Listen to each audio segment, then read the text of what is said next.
नमस्कार, आप देख रहे हैं सी न्यूज़ भारत। मैं हूं आपके साथ उज्जवल सिंह।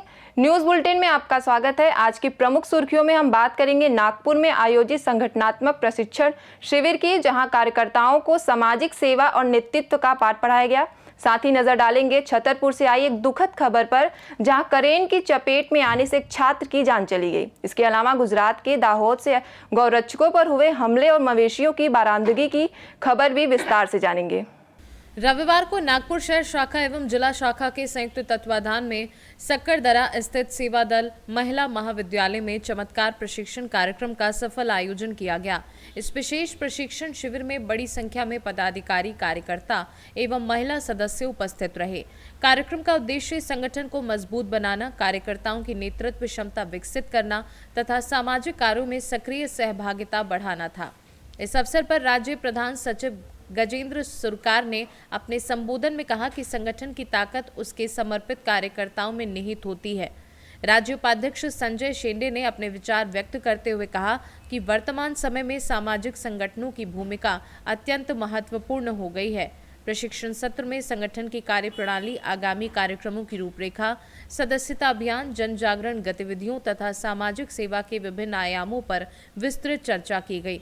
कार्यक्रम का संचालन सुव्यवस्थित ढंग से किया गया। अंत में आभार प्रदर्शन के साथ प्रशिक्षण शिविर का समापन हुआ। अकोला से सी न्यूज़ संवाददाता प्रवीण वाहुरवाग की रिपोर्ट। रुदावल के बंसी पहाड़पुर गांव में एक ट्रॉली अनियंत्रित होकर पलट गई। ट्रैक्टर के सामने अचानक जानवर आने से ट्रैक्टर ट्रॉली का संतुलन बिगड़ गया और ट्रॉली पलट गई। घटना के समय किसी के घायल होने की सूचना नहीं है। ग्रामीणों ने मिलकर पलटी हुई ट्रॉली को सीधा किया। ये घटना ग्रामीणों में हल्की अफरा तफरी मचा गई, लेकिन किसी को कोई गंभीर चोट नहीं आई। हमारा भतीजा ट्रैक्टर लेके आ रहा था तो ब्रेक मारे तैसे ट्रॉली पलट गई। कोई जनहानि नहीं हुई है। कौन सी जगह की घटना है? ये पुलिया की घटना है। कौन सा गांव है? बंसी पहाड़पुर गाँव है। अच्छा, कोई जनहानि वगैरह तो नहीं? कोई जनहानि नहीं हुई है। कोई बात की कोई दिक्कत नहीं है। भरतपुर से सी न्यूज़ संवाददाता देवेंद्र सिंह सोलंकी की रिपोर्ट। छतरपुर जिले के नौगांव स्थित पॉलिटेक्निक कॉलेज के हॉस्टल में करंट लगने से एक छात्र की दर्दनाक मौत हो गई। मृतक छात्र की पहचान राज तिवारी के रूप में हुई है, जो रीवा से पढ़ाई करने नौगांव आया था। प्राप्त जानकारी के अनुसार घटना हॉस्टल परिसर में हुई, जहां अचानक करंट की चपेट में आने से छात्र गंभीर रूप से झुलस गया। साथियों ने तत्काल उसे अस्पताल पहुंचाया, लेकिन डॉक्टरों ने उसे मृत घोषित कर दिया। घटना के बाद हॉस्टल परिसर में अफरा तफरी का माहौल बन गया। छात्रों में आक्रोश और दहशत व्याप्त है। परिजनों को घटना की सूचना दे दी गई है। सूचना मिलते ही पुलिस मौके पर पहुंची और पंचनामा कार्यवाही शुरू कर दी। प्रारंभिक जांच में विद्युत व्यवस्था में लापरवाही की आशंका जताई जा रही है। मामले की विस्तृत जांच जारी है। 1:15 के लगभग 12:45 के लगभग हमारे यहाँ एक लड़के को ब्रॉड डेड अवस्था में लाया गया था, जिसको कि ड्यूटी पर पदस्थ डॉक्टर श्रद्धा शर्मा के द्वारा मृत घोषित कर दिए गए। अग्रिम कार्रवाई पुलिस के द्वारा की जा रही है। कल सुबह किया। छतरपुर से सी न्यूज़ संवाददाता कुलदीप सक्सेना की रिपोर्ट। गुजरात के दाहोद जिले के कस्बा क्षेत्र स्थित पटरी चौक पर देर रात गौरक्षकों पर हमला किए जाने की घटना सामने आई है। प्राप्त जानकारी के अनुसार गौरक्षकों को सूचना मिली थी कि एक पिकअप ट्रक में मवेशियों को वध के लिए ले जाया जा रहा है। सूचना के आधार पर गौरक्षकों ने कस्बा क्षेत्र के कब्रिस्तान रोड से संदिग्ध पिकअप ट्रक का पीछा किया और पटरी चौक पर वाहन को ओवरटेक कर रोक लिया। इसी दौरान करीब 50 से 60 लोगों की भीड़ ने कथित रूप से गौरक्षकों पर हमला कर दिया। इस हमले में 2 गौरक्षक घायल हो गए। हमलावरों ने गौरक्षकों की स्कॉर्पियो और एक बाइक में भी तोड़फोड़ की। घायल दोनों गौरक्षकों को उपचार के लिए जायडस हॉस्पिटल में भर्ती कराया गया। घटना के बाद गौरक्षकों और पुलिस की संयुक्त टीम ने 7 भैंसों से भरे एक पिकअप ट्रक को जब्त कर लिया।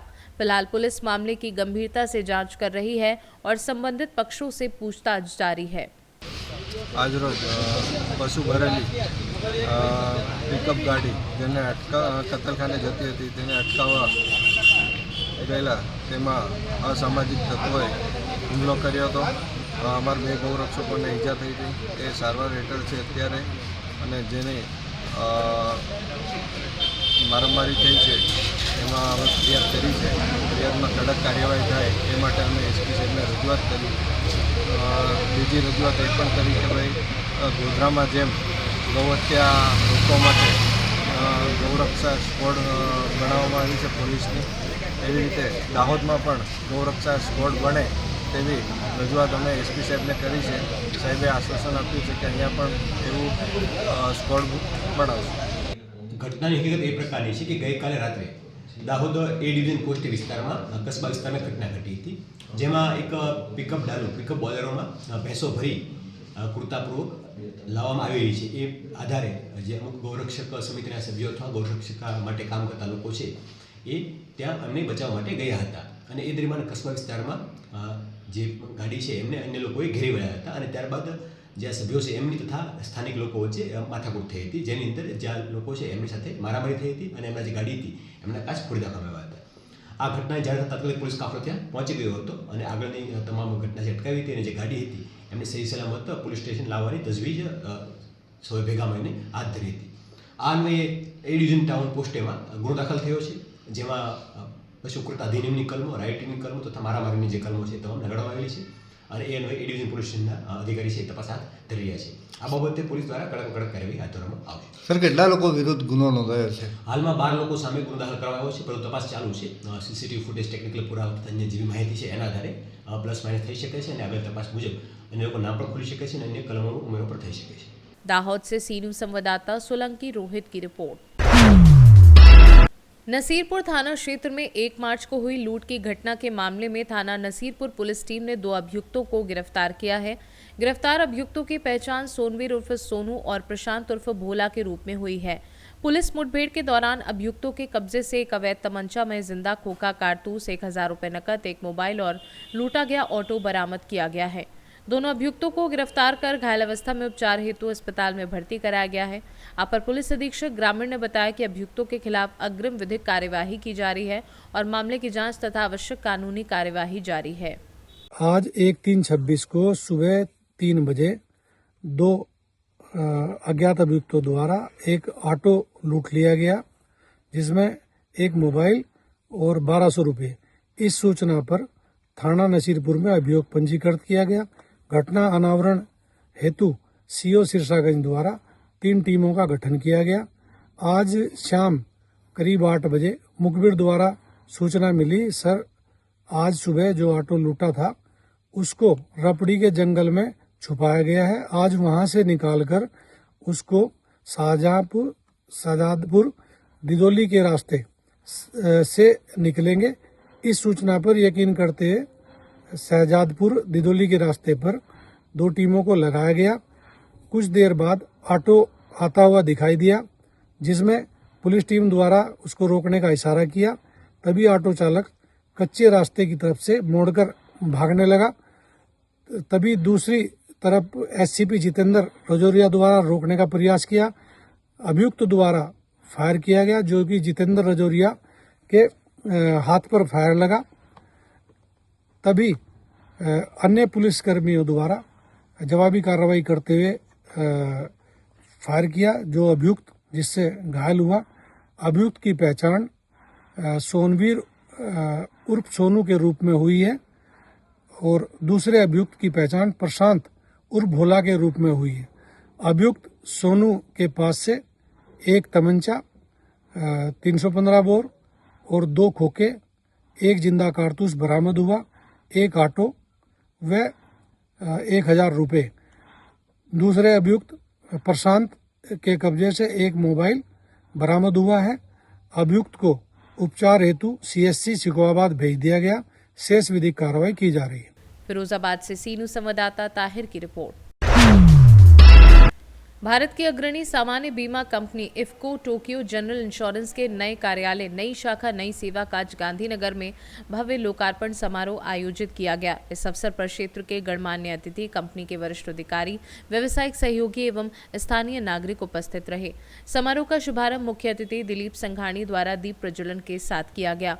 अपने संबोधन में उन्होंने कहा कि IFFCO टोक्यो जनरल इंश्योरेंस द्वारा क्षेत्र में बीमा सेवाओं का विस्तार स्थानीय नागरिकों और व्यवसायियों के लिए सुरक्षा और विश्वास का नया अध्याय सिद्ध होगा।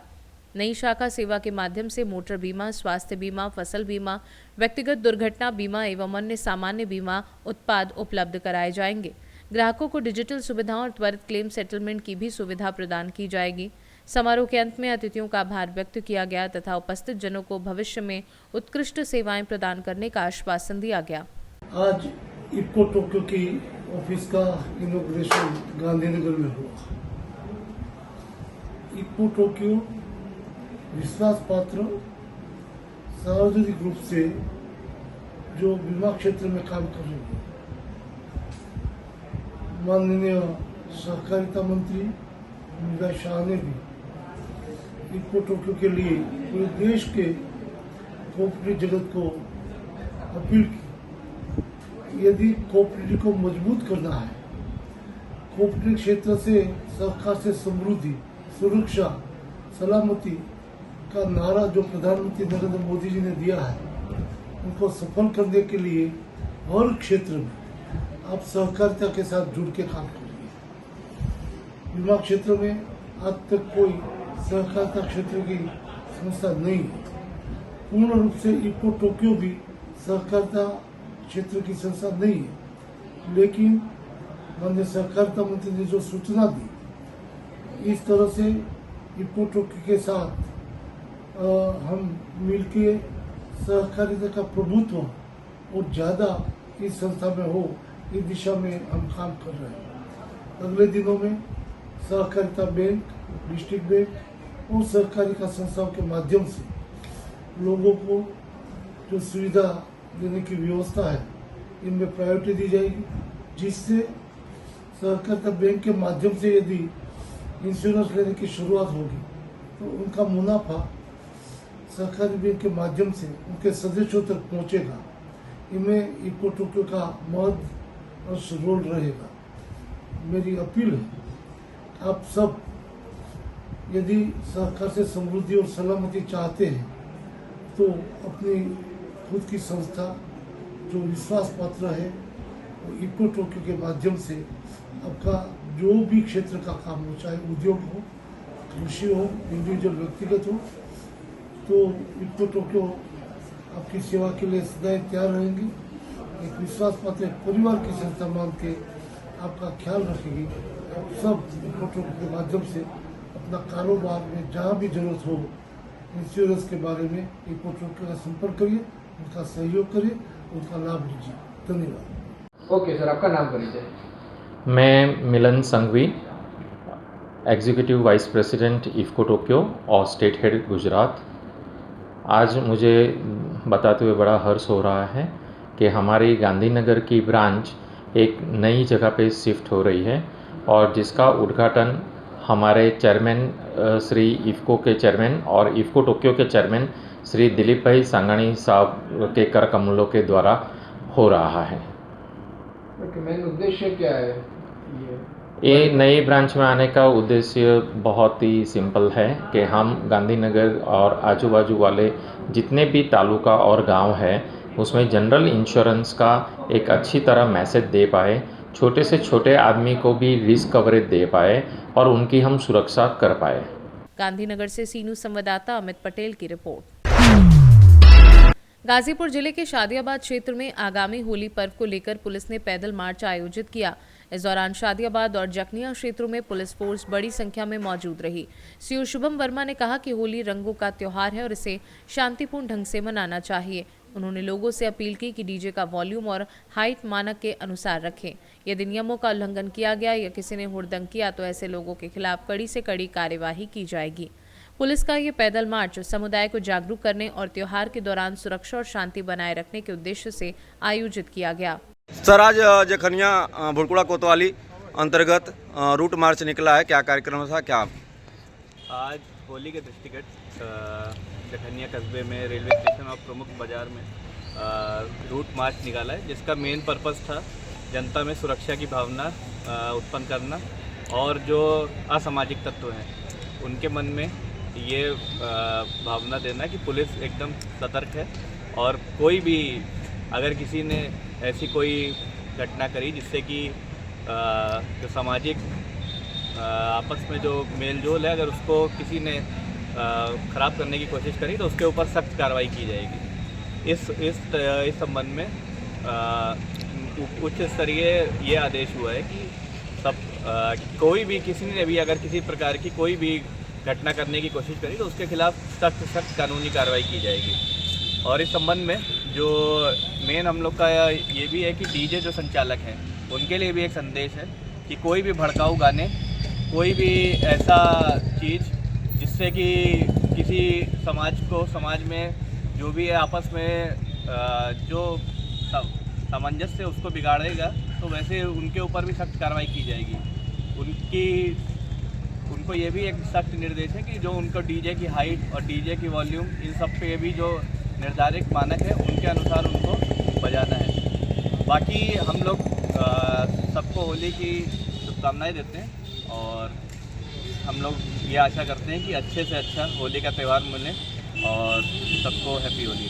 कोतवाली बुड़कुड़ा में सर इसके निमित्त आज बैठक भी की गई थी जी।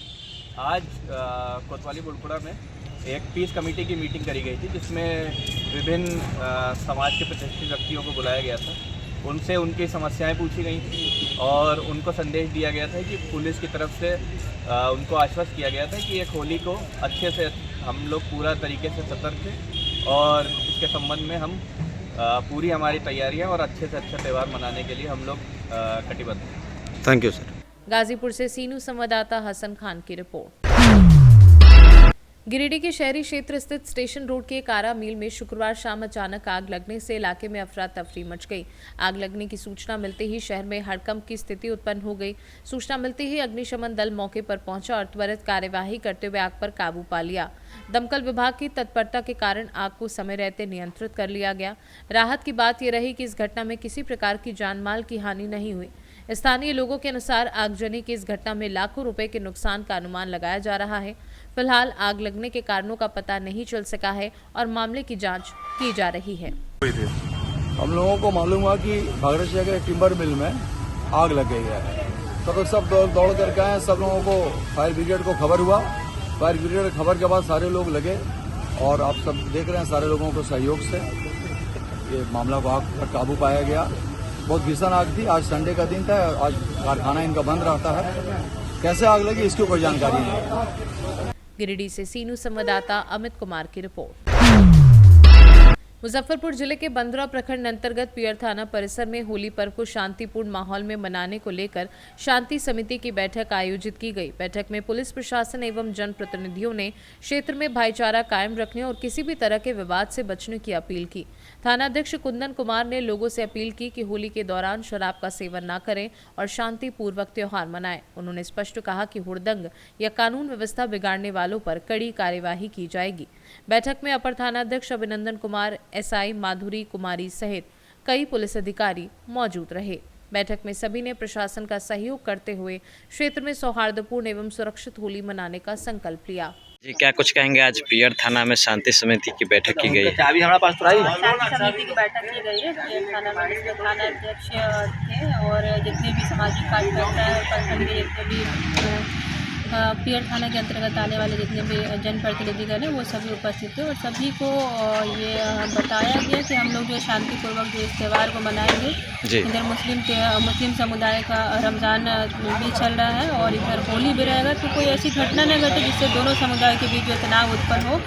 हालांकि यहाँ पे हमेशा शांतिपूर्ण तरीके से होता आया है कोई भी त्यौहार हो, तो इस बार भी जो है हम लोग उम्मीद करते हैं कि शांतिपूर्ण तरीके से होगा और सभी जनप्रतिनिधियों द्वारा और जितने भी सामाजिक कार्यकर्ता थे सभी के द्वारा पूरा आश्वासित किया गया हम लोग को कि हम लोग शांतिपूर्वक तरीके से मनाएंगे, कोई भी इस तरह की घटना नहीं होगी और हम लोग पूरी तरीके से सक्रिय रहेंगे कि शांतिपूर्ण होली का त्यौहार जो है वो मने, कहीं पर भी जो किसी प्रकार की घटना नहीं घटे ताकि लॉ एंड ऑर्डर की जो व्यवस्था वो बनी है। डीजे को लेकर क्या निर्देश दिया गया है? डीजे तो पुरुष से भी प्रतिबंधित है। मुजफ्फरपुर से सीनू संवाददाता दीपक कुमार तिवारी की रिपोर्ट।